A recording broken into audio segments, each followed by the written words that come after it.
G'day mate, how you going everybody? Hope you all have a freaking fantastic New Year's.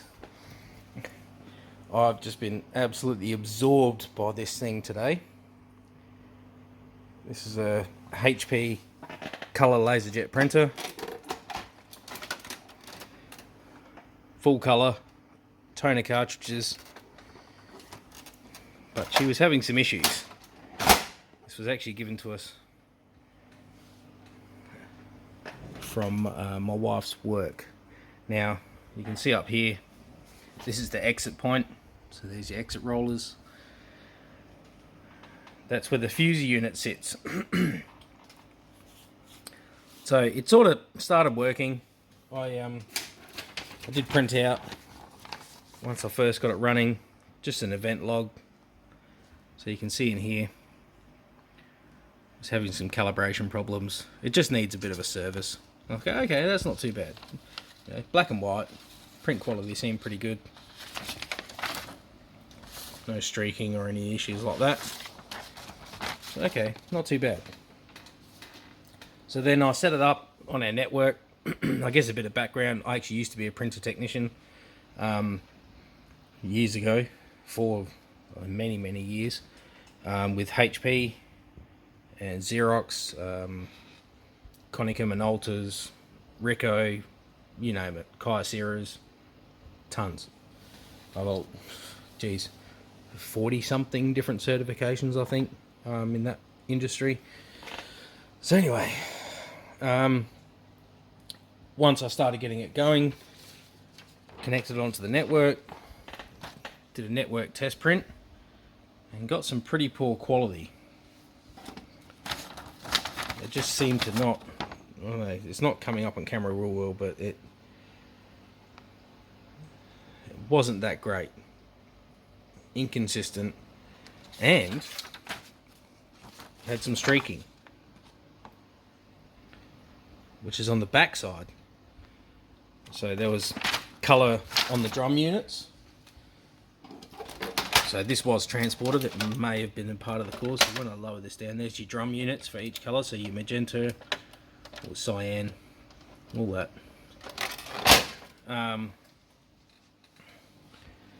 So then I was like, okay, no worries, like, she's going to need a bit of a service. Like I said, I still have all my tools from, nearly 20, would be good 20 years ago now. So I went and got myself some isopropyl, 100% alcohol, which you need when you're working especially with drum units. And for the rollers, the old eucalyptus oil, and I started doing some cleaning. I was like, okay, we can clean some of the mess up, because it had popped up an error. It stopped printing basically. So okay, it might just need some cleaning, but no, it actually came up with a 50.9 fuser error. It's turned off at the moment, obviously, because I've got parts out of it. Did some research on that. Logged in on the tech side, logged in and couldn't even clear codes.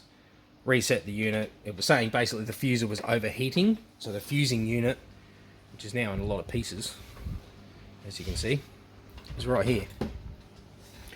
And it was saying it's overheating. So I've opened the lid, because it tells you open cover, check the heat. These run, I don't know, around the 800 dick brain, 180 degrees on the roller side,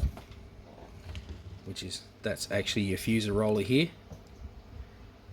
So traditionally back in my time, in the earlier days of these larger scale printers and copiers, they ran a heat lamp through the center part of this that heated everything up, and then you have a pressure roller, which is very hard to see because it's black, but there is a pressure roller that sits on here, which gives you your page, the pressure on the page. And you have your exit rollers and your anti-curl rollers, spring loaded, that's why it closes. So you have these little wheels. So this is your anti-curl part of it, which is pressurized through these heavy duty springs on each side. Yeah, thank you. So I was like, okay. It points, the error code actually points at high fuser temperature, which is what it was saying on the screen, which is related to your sub thermistor wire. So I started pulling, obviously, the covers off. You can see here, sorry, that was not on camera. So the covers, latching mechanisms, and working my way through the fuser unit to see if it was just something that could be cleaned up. So, excuse me, with the old style of fuser units, so your thermistor wires and your heat wires and those sorts of things, quite often they'll get gummed up, you know, with the toner. So you can give them a clean using the isopropyl, obviously very carefully, and then quite often they'll come good. Unfortunately, because this error message doesn't specify what it is, it's either high fuser temperature, which is what the warning says, which is sub thermistor, or a pressure release mechanism problem. So your pressure release, this is where the pressure gets applied in here, is actually a cam gear. So this, just from setting up a printer at about 11:30 or so today, it's actually consumed my whole day. It's now almost 9 p.m. Last day of the year. But like being an ex-printer guy or printer technician, amongst many other things that I do, it's absorbed my brain, and I absolutely freaking love it.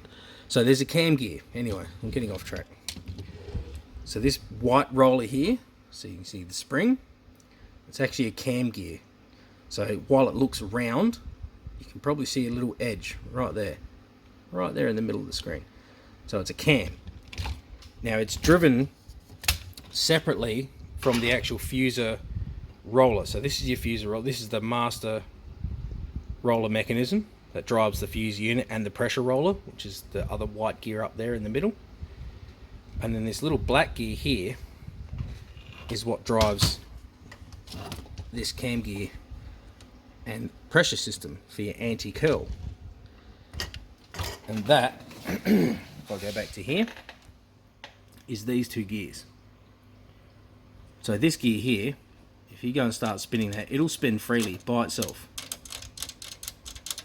and drive the exit roller. So that's the actual exit path. This is where the paper departs into your tray. And this gear down here is actually what drives the fuser. So when you drive this gear, it drives that gear and all those mechanisms. So there's no need to pull the rest of the printer apart. It's actually, it's fine. I did find a loose sensor. So this thing was transported. Maybe it was a bit mishandled in transport before it got to us. But what I found, so after removing all the covers and slowly working my way into this, is that. A bit shadowy. There we go. Look at that. There is two teeth missing off that gear that is directly driven right there. And that is what adds the pressure in to those mechanisms. So was hoping this might be, say, a simple fix. Not in this industry, no. But was hoping what might have been just a cleaning issue that needed to be sorted out has definitely confirmed that this fuser unit is no good. I could rebuild it, yes, you can buy these gears. I don't currently work in this part of that industry, but I do have access to all of that. It's a lot of disassembly. There's a lot of spring-loaded mechanisms in here. I've been here and done this sort of thing before. The whole structure basically needs to come apart to a bare bones for the amount of time. I've just enjoyed today, just playing with it, but the amount of time that would take versus the value, I think it's about $240 to $270 on internet pricing for a new fuser unit. I know I can get better pricing than that. It's just not worth it. But what I really enjoyed this New Year's Eve, and I'm just spent 8 or more hours messing around in an industry that I worked in for many, many years and really, really enjoyed. Very technical, and I'm really passionate about it. So that's been my day. So now it's cheers. New fish tanks coming along with some half beaks. Nothing else in there yet. And the main tank.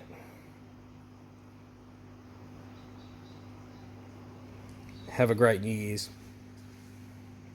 Enjoy. Ta-da, mate.